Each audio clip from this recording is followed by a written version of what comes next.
All right, hello everyone. Thanks for joining back in with us here on YouTube Live, ready for another Q&A session and tutorials. Let's see. So today the focus is once again to answer your questions. Feel free to submit those through the chat throughout the session. There's also a few topics that I do want to go ahead and cover. We mentioned these last time, and these are kind of good things to work on if you're having any kind of downtime, especially right now with everything going on. So some of the things we want to look at today, taking a look at product availability. We do get a lot of questions about, how do I limit which products are available to my website, especially when you're bringing in products from all of the major catalogs and suppliers like Sanmar SNS.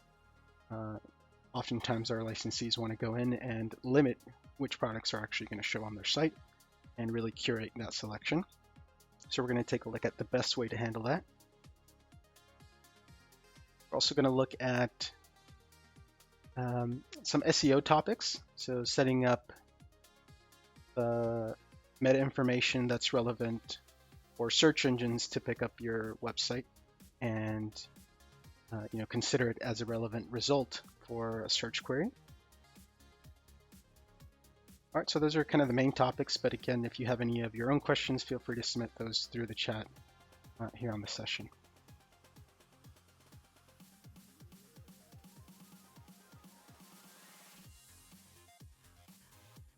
All right, so let's go ahead and jump in here. Let me just switch my screen here.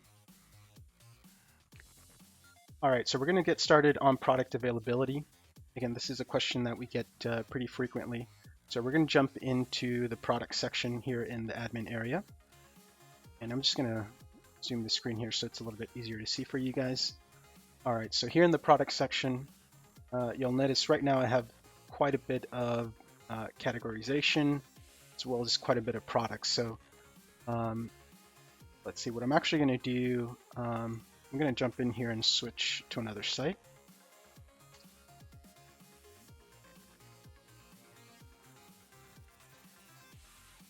Okay, now let's go in and turn on an additional catalog. So, as you're starting with DecoNetwork, you may find that a lot of people have turned on quite a bit of product just when they first start into DecoNetwork. So I'm going to go and just turn on two of the major suppliers here. We'll do Sanmar and Alpha Broder. Let me just go ahead and save that change.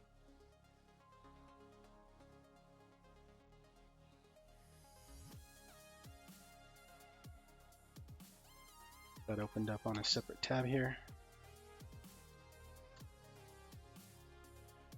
All right, so those products are going to start populating here in my list. Now again, the total amount of products just with two suppliers selected is well over, close to 5,000 products, well over 4,000. So again, you really want to bring that down and curate that to an amount that, number one, it's easy for you to manage, and number two, it's easy for your customer to find the product that they're looking for. A lot of the time in the decoration industry, the consumer doesn't really know the difference from one shirt to another. And so it would be best for you to kind of do that curation for them and set up easy to browse categories or easy to differentiate product structures. Okay, so that's kind of what we're going to take a look at. Let's see if that progress, yeah, it's almost done here. So we'll give it another minute or so. In the meantime, what we're going to look at is product groups. So the way I'm going to recommend to set the product availability is through setting up product groups. Whenever you're bringing in product from the supplier catalogs, those are all going to come into the system product groups. So you're going to find those are things like apparel, headwear, accessories, right? So these are the system product groups. And oftentimes what people want to do is they want the ability to bring in products from the catalog, but have those products come in disabled or hidden by default. And then they want to manually pick and choose from those available products to then display on their website. So the easiest way to handle that is by using the product groups feature. So we're going to come in here. Now, this feature, I believe, it's actually an add-on, which is disabled for new accounts. So if you're a new account and you come here into the product section, you'll notice that product groups is disabled. You can still go ahead and click it. The system will at that point prompt you to turn on that app. Once it's on, you'll get a page that looks just like this. Okay, so let's start taking a look at some of these system groups. So I'm going to get started with apparel. I'm going to press the edit button next to apparel. And I'm going to click into the availability tab over here on the left-hand side. So we're going to be adjusting the availability of all of these system groups such that their Business Hub availability is set to Business Hub only. Right, so we're making a change from these products being available in the Business Hub and in my websites. We want these available only in Business Hub. Okay, now this change makes, what I'm showing right now makes most sense if you're coming in and just starting with your product setup. If you've already been with DecoNetwork and you have your products set up already, this is definitely something that you can look at, but you'll have to be a lot more careful making a change like this and switching products that are available in your websites to be available in Business Hub only. Could remove decorated products. So you have to be kind of careful when you're doing this with existing products. But again, right now, if you're having any kind of downtime, it's a good opportunity to kind of revisit that availability and see if you can kind of make optimizations or changes to that. Okay, so we're going to change the apparel group to Business Hub only and save that change. Okay, let's double check if our catalog update is done. So let's go ahead and close out of that tab. All right, we're also going to do the same for our next kind of big system product group, which is headwear. We're going to do the same, edit headwear, going to availability and set that to Business Hub only. And we're going to repeat that one more step.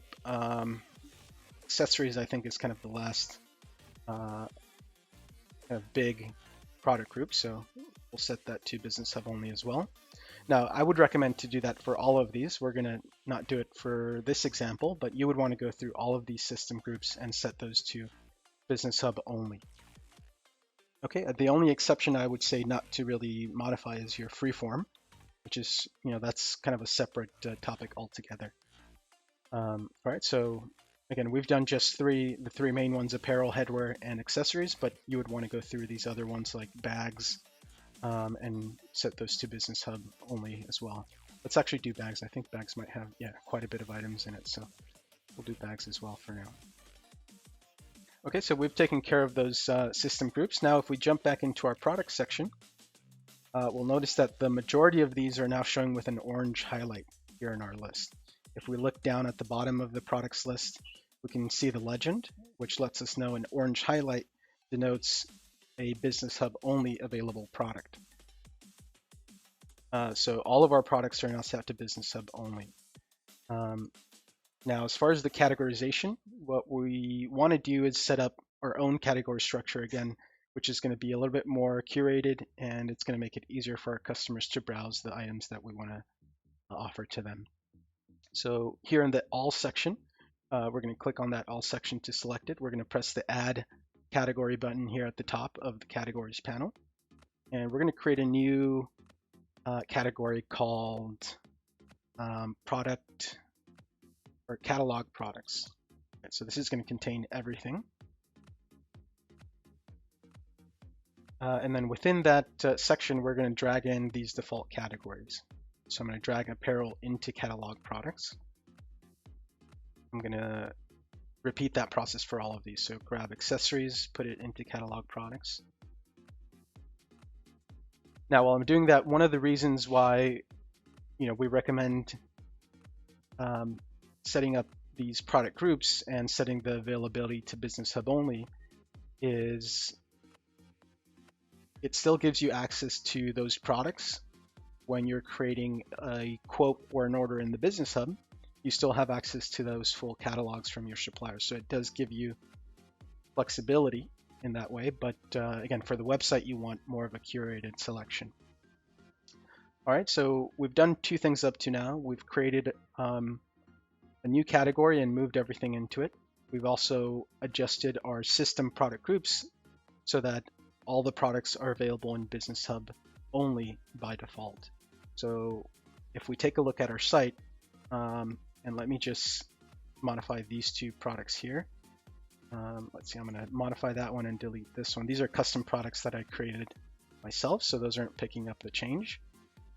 So my customer provided product, I'm going to jump in and set also to Business Hub only.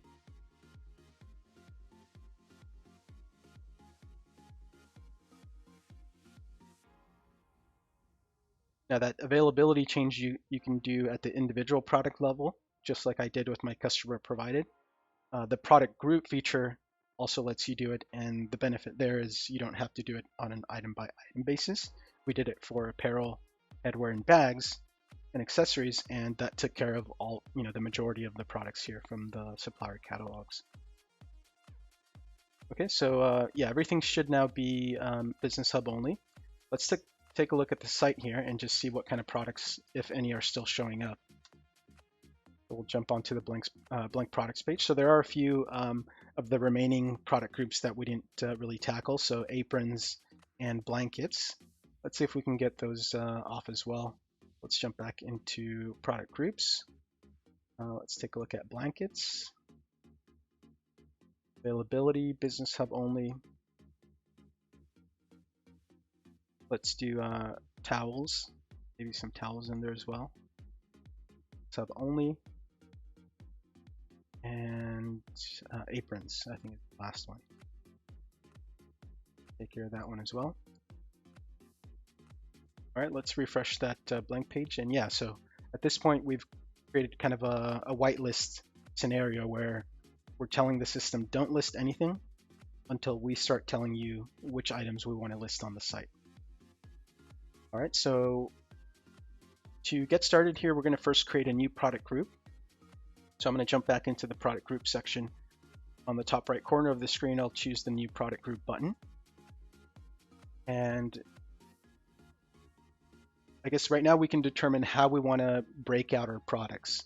So again, from the default system group was broken down into apparel, headwear, accessories, that kind of thing. You may want to kind of replicate that same breakdown, or you could even choose to go a step further and get more granular with your product separation. So I've seen people do t-shirts, polos, that kind of thing. And the reason why you would separate those out into their own product group is, again, to more easily make changes to that selection of products. So product groups allow you to control the settings of products contained within that group. Things like which processes are going to be available to those products, the catalog markup for those products, if those products have any minimum quantity, right? So these are the types of settings that you control, including availability, which is what we used it for. And this is different than a product category, right? A product category is what we'll take a look at next, and product categories are purely visual, purely organizational, and that's more for your customer to be able to browse those items. All right, so let's finish up the product group here. So I'm just going to replicate the system group. So I'm going to call this apparel, but I'm going to call it web store apparel. Right, these are going to be the items that I'm actually going to list on the site. So I'm going to call it web store apparel. The default category, I'm just going to choose catalog products for now. This doesn't really come into play unless you're creating products from scratch and assigning them to this group. They pick up this default category. So this isn't going to change which category items from the catalog are assigned to.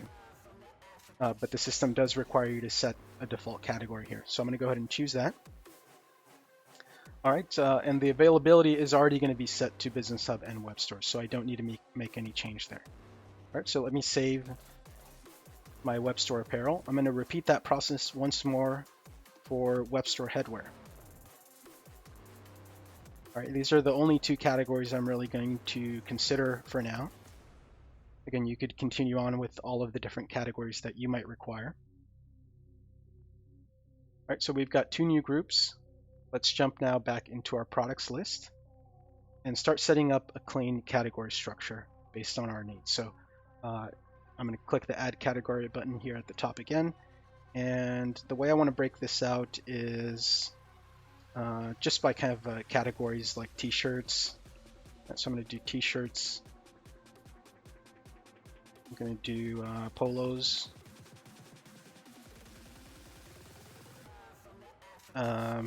Maybe tank tops. Okay. And let's do some headwear categories. So we'll just do a top level headwear. All right, so that's kind of what I'm going to work with for now. And it's up to you. A lot of people leave these categories kind of at a top level. You may also want to create kind of a top level container. For example, you could call it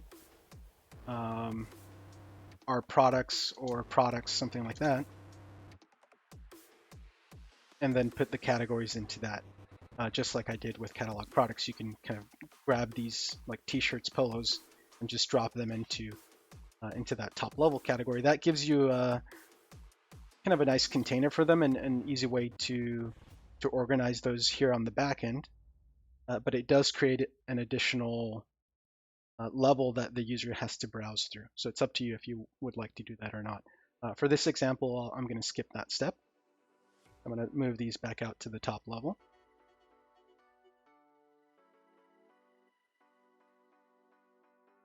And there is also the possibility that you want to, create subcategories within these. So for example, under t-shirts, we could come in here and add a category. A lot of people do things like based on gender. So they might do women's cuts. They might do a men's, a youth. And you may also want to do unisex if you have any products that you're carrying like that.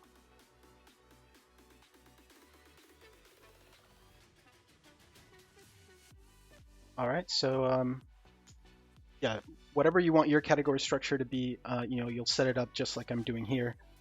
I would say consider keeping it as simple as possible. The most successful sites that I see maintain a simple and clear category structure. All right, so this is what we're going to work with for now. For the example, we're going to have t-shirts, polos, tank tops, headwear. We've got a few subcategories under t-shirts. So we've got everything set up and ready to start bringing items onto the site. And there's a couple steps that we're going to do to start bringing items onto the site now. The first is to identify what those products are. So, you might know exactly which items are your best sellers. So those are the items that you'll want to focus on.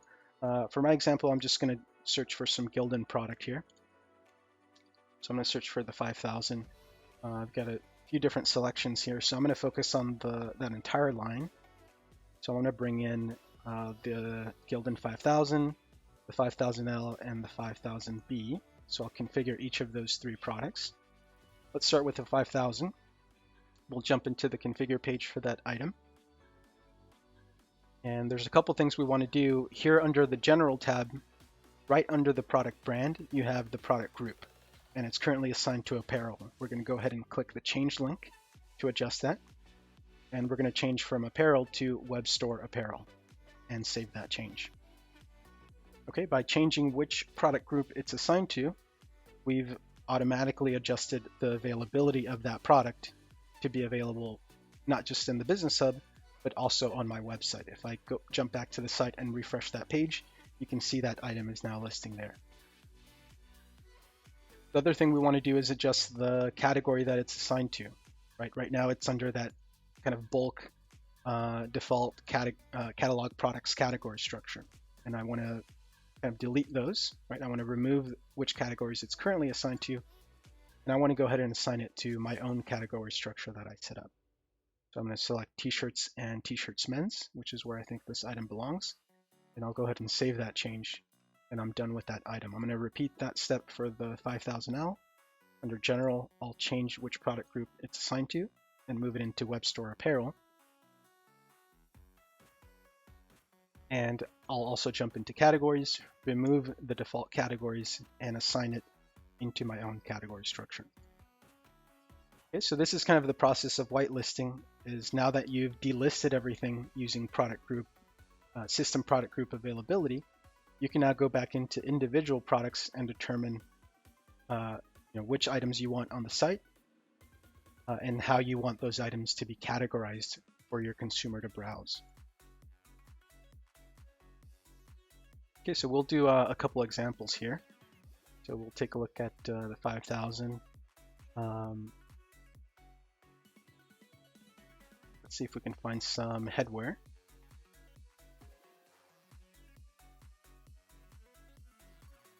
So we'll take a look at a couple of these caps and make these available as well. So again, under the General tab, we're going to click Change next to Product Group. This time, we're going to file these into Web Store Apparel. I'm sorry, Web Store Headwear.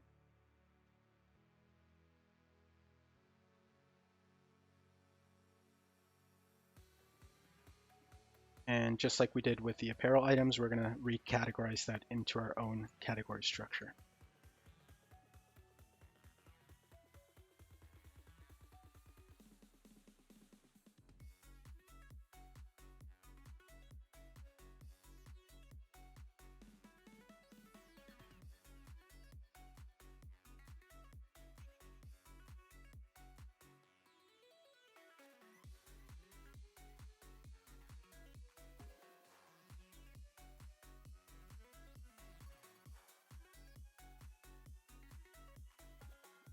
All right, so let's take a look at our site here. Let's refresh that page, and we can kind of see what it's looking like now. Now, one thing you may want to kind of play around with is the product sort order. Right, these hats are kind of showing at the top of my list, whereas I may want those further down at the bottom. I may want to determine which t-shirts are showing at the top. So we can definitely take a look at that next.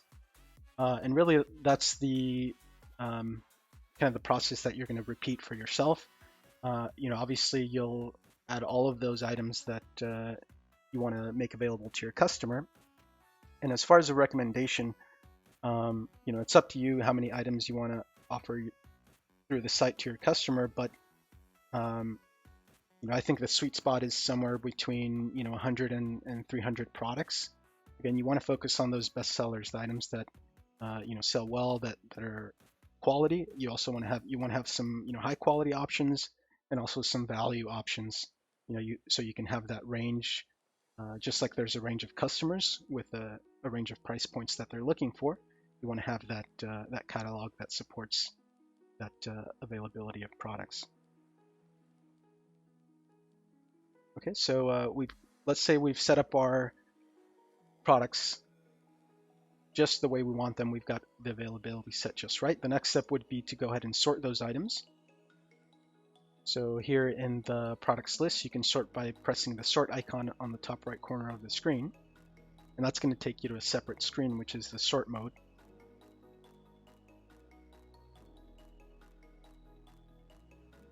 Within the sort mode, you'll be able to click and drag items to change their sort order. The important thing to keep in mind here on the sort page is that individual categories don't manage their own sort order. So there's kind of one primary sort list or sort order, which is the all section. And that same sort order from the all section will be reflected across whichever category you've selected. Right, so if I move the Gildan 5000 to the top here, or I guess the better example is looking at the hats here. With the all section selected, let's say I move the NE 304 to the bottom of the list here. And then I take a look at headwear. It'll have moved to the bottom of the headwear category as well. Right, if I move it to the top and I click back into all, it'll have moved above that item, which was at the top of headwear. So it'll move right above the NE 307. Right, so there's only one sort order, which is reflected back into each category. So I usually recommend, if possible, sort within the all section as much as you can with the all section selected. If you need to make granular adjustments within that, then you can go into the category and make those adjustments. But definitely focus on the all section as your first kind of area to focus on. All right, so I'm going to move the t-shirts to the top here. And as far as the hats, I'll make this one first, and then we'll leave those as is. So we're going to save this change to our product sort order.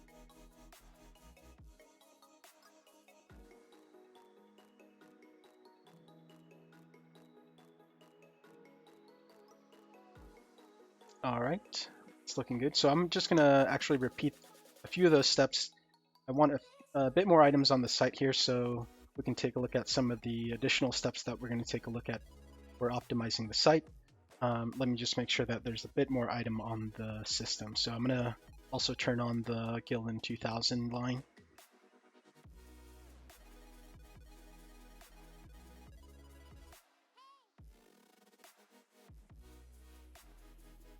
Okay.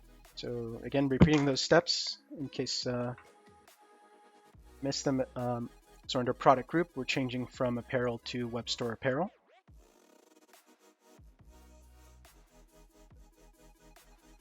Then we're jumping into categories, removing the default categories and assigning to our own structure.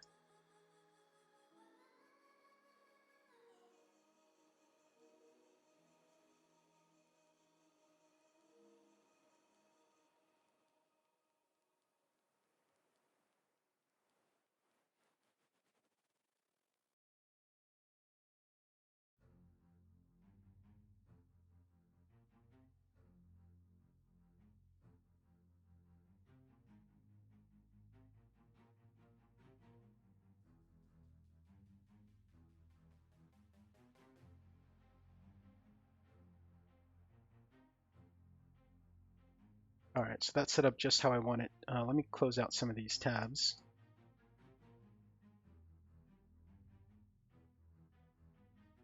And let me just review my sort order once again after I've added a few additional styles.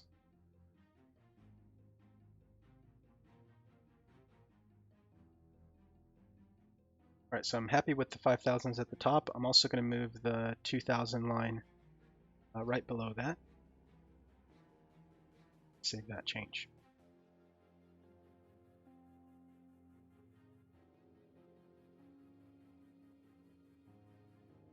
Okay, let's take a look at the site. Let's see what we've got so far. Jump onto the blank products page. All right, so it's coming together. Again, we're kind of curating which products we want to offer. All right, so yeah, hopefully this step is helpful. Again, the focus here is making the products as they come in from the supplier available in Business Hub only, and setting the product group, the system product groups to Business Hub only availability is going to take care of that for you. And the benefit there is with catalog updates, let's say suppliers add additional products, when those new products come in, because the default system group is set to Business Hub only, those won't automatically start showing up on your site. So it gives you an opportunity to kind of screen those items and determine, if you really want those listed on your site. So that's the real benefit there. And then on the secondary part is, curating that selection and organizing them in a way that's really clear and simple for your customer to find those items that they're after.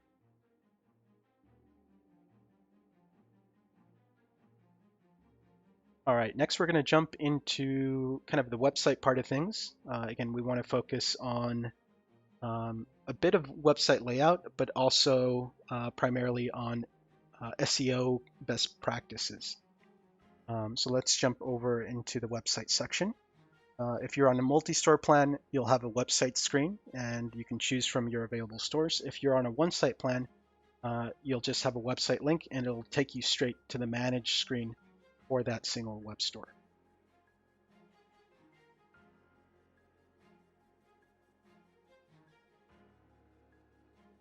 All right, so what we're going to take a look at first here is simplifying the layout of the site. We're going to jump into Edit Website, Website Pages.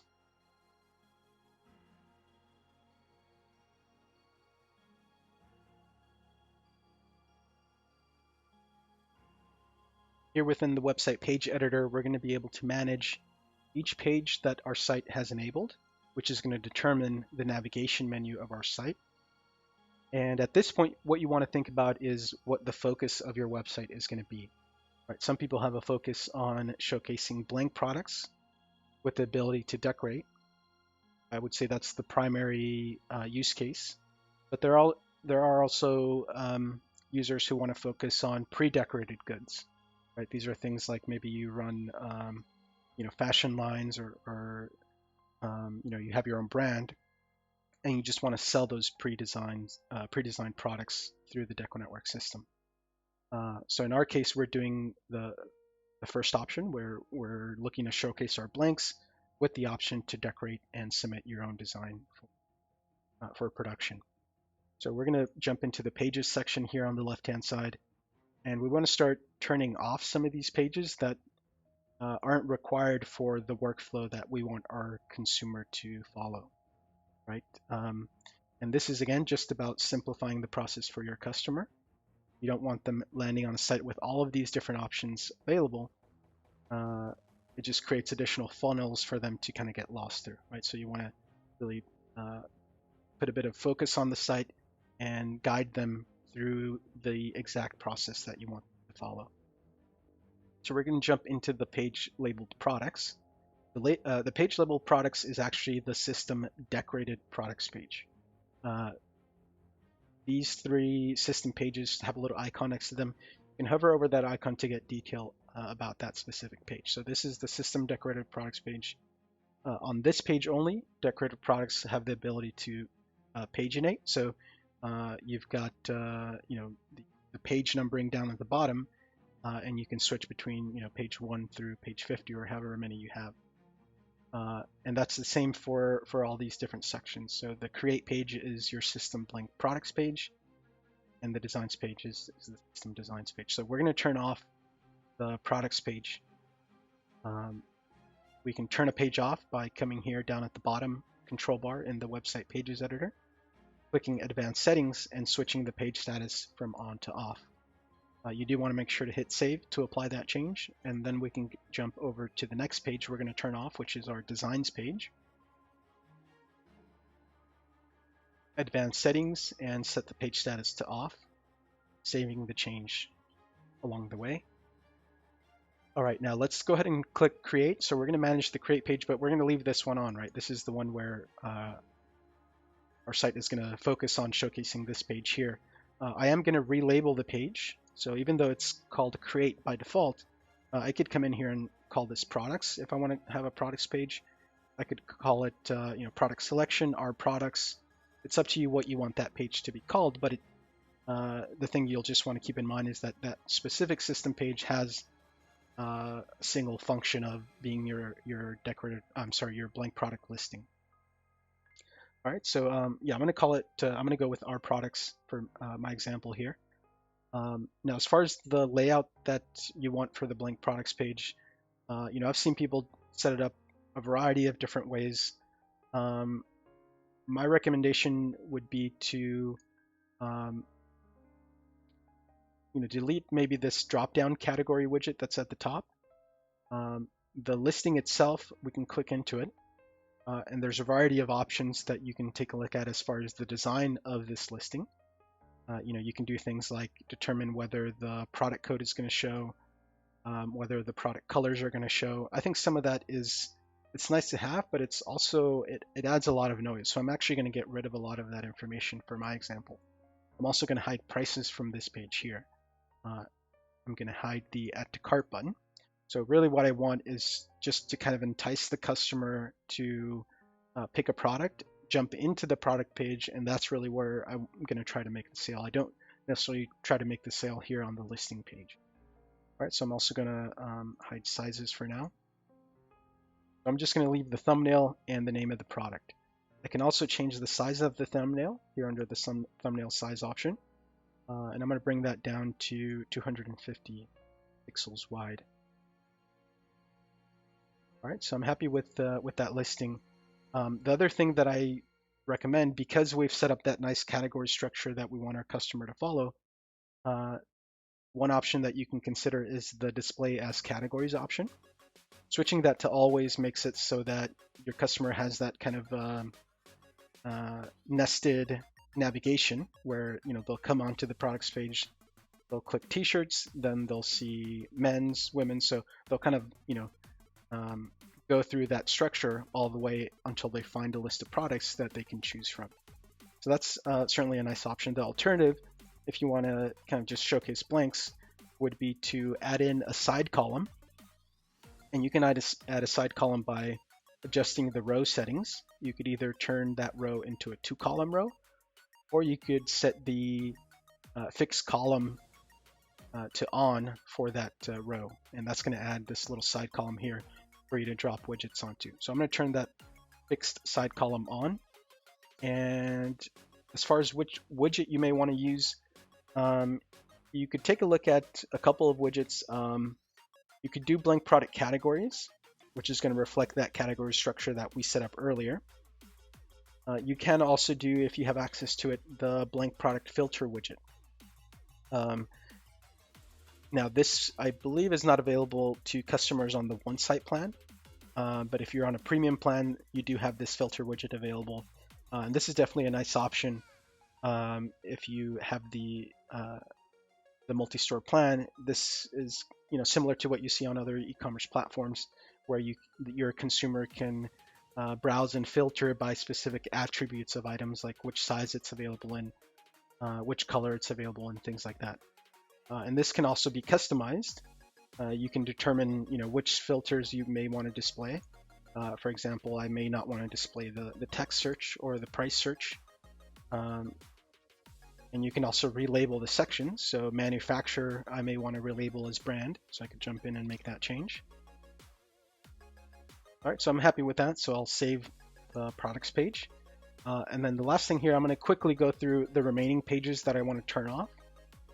So designer, I don't necessarily want to turn off, but I'm just going to hide it from the navigation menu by unchecking this show in menu option here at the bottom control bar of the page editor.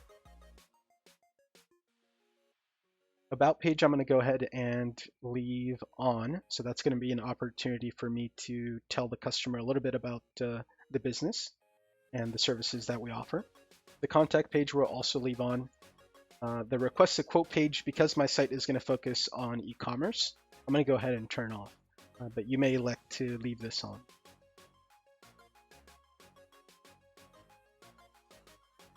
All right, and the last page that we'll take a look at here is quick quote. Once again, my focus is on e-commerce, so I'm going to turn this page off and really funnel that customer through that single Our Products page, which is what I want them to browse. All right, now if we revisit the homepage, which we didn't really take a look at, the homepage is your opportunity to kind of catch the customer's eye and get them to browse through to the the next step, which in my case would be my products page. So I think you kind of want to reduce the, you don't want to have too much noise on the homepage. But you do want to have some call to action, right? So it's usually the banner at the top is a great place to do it. You may also want to list some products on there. I'm going to leave this latest products widget down here at the bottom. I'll just make some quick adjustments to reduce the amount of information there, just like I did on my products page. Another nice widget to include is your social media links, Instagram, to bring in some additional content for your brand. I'm going to remove that for now. All right, so let's go ahead and publish the changes to the website here. And I think as far as the site, we're good to go on in terms of layout. Now, the last thing I want to cover with the time that we have remaining here for the session is, again, best practices for SEO, search engine optimization. So there's a variety of things that are going to come into play when you're talking about search engine optimization in general and in regards to DecoNetwork. So the primary thing that search engines are going to look at when determining if your page is a relevant result for someone's search query is the content of the page itself. And the way you can take care of that, I see a lot of people kind of falling into a trap of just wanting to add text to the website. And one thing I've been seeing more and more of is, a text widget dropped into the footer of the site that just, has information about the business or tries to mention keywords. There's two downsides to that. One, it's at the bottom of the page. Two, it's on every page. And these search engines, the analysis that they do on pages is very in depth. So things like having the same text on every page, they realize what's being attempted there, and things like that get kind of ignored, right? So that may not have a lot of benefit for you.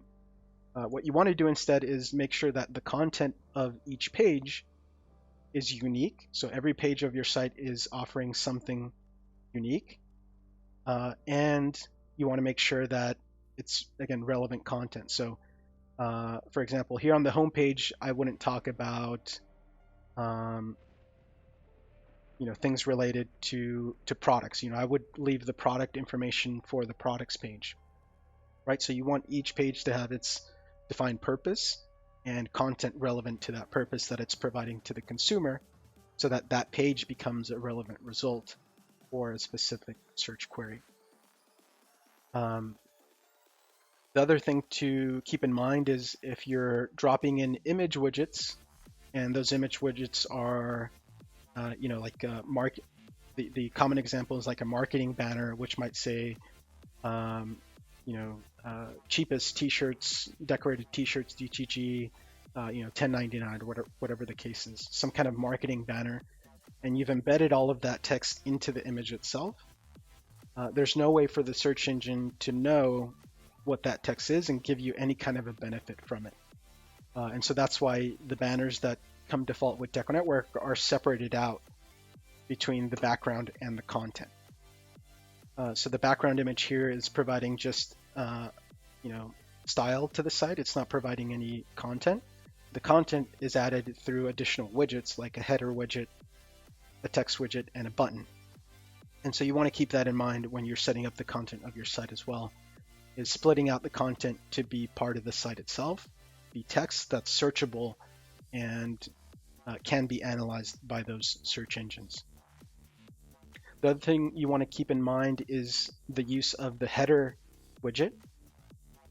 So the header widget implements the heading H1, H2, H3 HTML tags, which do have a priority when search engines are reviewing the site content. So you want to have essentially anything that's important information you would want in a heading widget. Now, that doesn't mean you want everything in a heading widget, right? Again, you're going to run into that case of, search engines, the analysis that they do is very in-depth. So if you have everything in a heading widget, essentially you've just erased any kind of benefit for that that type of content, right? You've kind of lowered the bar there, and everything has the same importance. So you want to limit the use of those heading tags, limit their use, but when you do use them, make sure that the content is important and relevant. And I would say you want to leave those heading widgets to the most important and the most relevant for that page that you're working on. Okay, so that's I think it as far as content, what kind of things you want to look out for and take a look at. The other part of SEO is going to come in with the meta information for your pages. And there's a few places you can adjust that in DecoNetwork. So there's a place to adjust it globally at the site level under SEO tools. So if you go back into the site menu under SEO tools, there's a section for keyword and metadata. And this allows you to set a default description and some default keywords. Now, updating this is certainly helpful, but there's not much benefit by setting default information. What you want instead, again, just like with the content, you want to make sure that every page of the site has a unique description, unique keywords, and a unique and relevant title. the page title is perhaps one of the most important assets that you have in terms of search engine optimization. By default, the page title that you get with DecoNetwork is just the name of the page itself. And oftentimes people don't really change their page names, so you'll end up with some pretty, I would say, non-beneficial page titles like home that provides absolutely no benefit for the home page to have any kind of relevancy for search engines. And so by going into advanced settings here in the control panel of the page editor, you can jump into meta tags and start adjusting all of these details individually on a page by page basis, which is again where you're going to see the most benefit. All right. So an example of a relevant title would be, you want to mention the services that you're offering.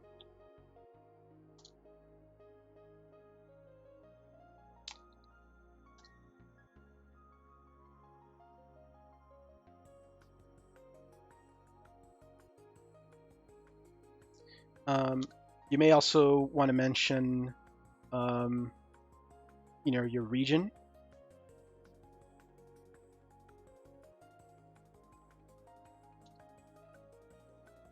And again, what's going to be tricky, and it's certainly that's why this topic has such a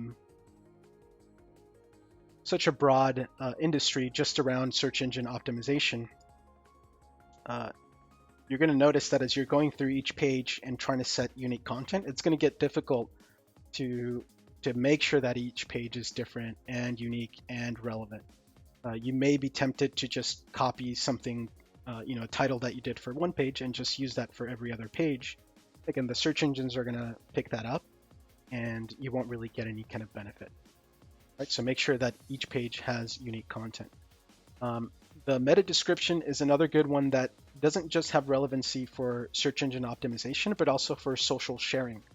So when you share, a page through Facebook or Pinterest or Twitter, the meta description, it's what those social sites pick up as the little tile text that goes along with that shared link.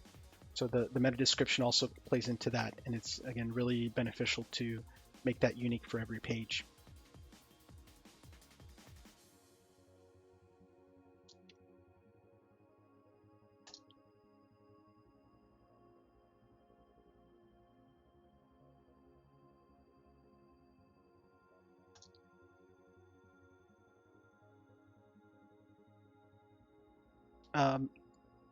Now there is a limit to how much text you can put into, or how much text is really beneficial in these fields. I think there's a link that you can take a look at. There may also be some tools that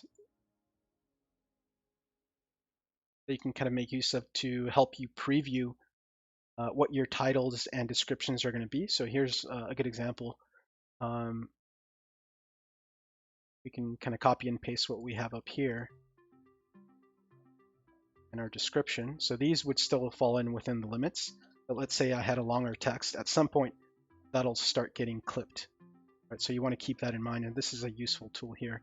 There are a lot of other tools like this, but this is just one example that allows you to preview what your titles and meta descriptions are going to look like when placed through a search engine. And each search engine has a different limit, so it may not be the same across all of them, but this is a good kind of tool to just have an idea of what those are going to preview like. All right, so let's go ahead and save the changes to the meta tags for my homepage here. We are almost out of time here, so I'm just going to take a look at some of these other pages and show that you would want to do the same for those as well. So we can jump into the products page. Again, in advanced settings, you would go into meta tags and change those details there as well. One other thing that you want to take a look at as far as your SEO is under the design section, logo and title. The site name here Normally by default is going to be your logo image or your logo text. I think for the most part people are uploading their own logo image. In addition to the logo image, you also want to set the social share image, and this is a fairly recent option. And that social sharing image ties in with that meta description that I mentioned earlier.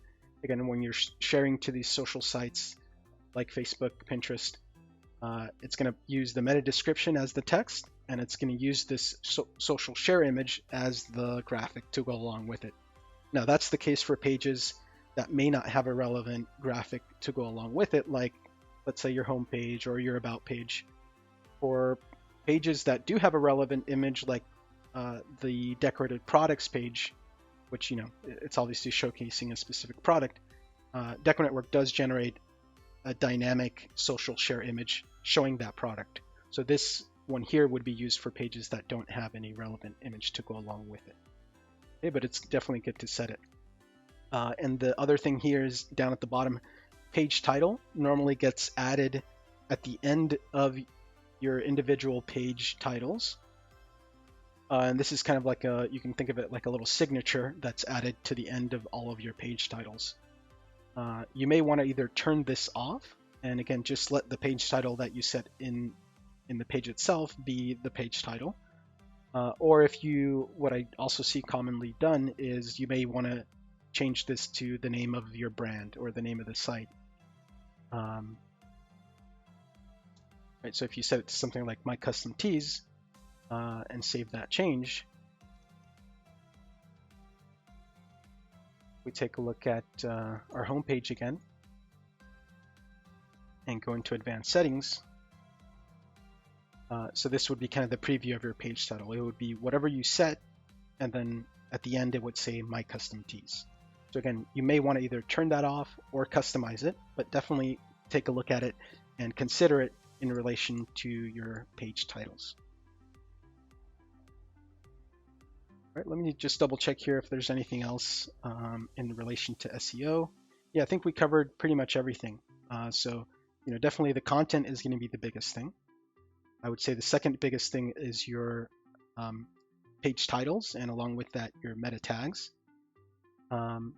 And then definitely the social sharing image and the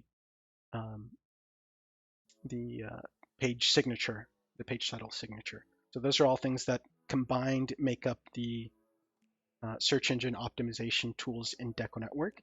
And that's really the information that the search engines look at when determining whether your page is relevant for results or not.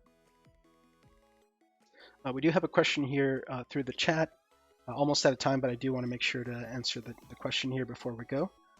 So Fahim writing in asking if there's ability to display the amount of stock available through the website itself, or at least a way for DecoNetwork to stop accepting orders if an item is sold out. Yeah, we can definitely answer that question. There is no way to display stock through the website itself, but there is a way to prevent ordering when an item is out of stock. Let me jump into my product section here and take a look at the Gildan 5000. I don't think I have any items configured to track inventory and set up with stock, but if you do have any items tracking inventory, you can come into the product section here in admin and go into inventory settings. And there's an option here at the top for out of stock behavior. I believe the default is to do nothing. So the default is, even if an item is out of stock, allow someone to order it. The idea being you may not have it in stock locally, but you could source that item from a supplier. So the default option is do nothing, but if you want to only use product that you have in stock in your own warehouse, you can set the out of stock behavior to do not allow adding to the cart. If an item is out of stock in your system and the user tries to use the add to cart button, they'll get a message that there's not enough inventory to fulfill their order. And so they'll be able to either adjust the quantity, bring that down to a quantity that may be available, or choose another product from your system. right, so thanks for that question, Fahim. Hopefully that information helps out. And yeah, we are just about out of time, so we will be back here next week. Definitely come back with your additional questions. Hopefully all of the topics today were helpful and to give you some good areas of the system to work in. I do want to mention, if anyone's tuning in and is not yet a DecoNetwork subscriber, feel free to head over to the website, book a tour with one of our DecoNetwork client services team members, and they'll be able to walk you through the system and see if perhaps DecoNetwork is a good fit for you and may be of benefit. Otherwise, join in for the session next week. We'll be back covering additional topics and answering your questions. Thanks for joining in, and we'll catch you guys on the next one.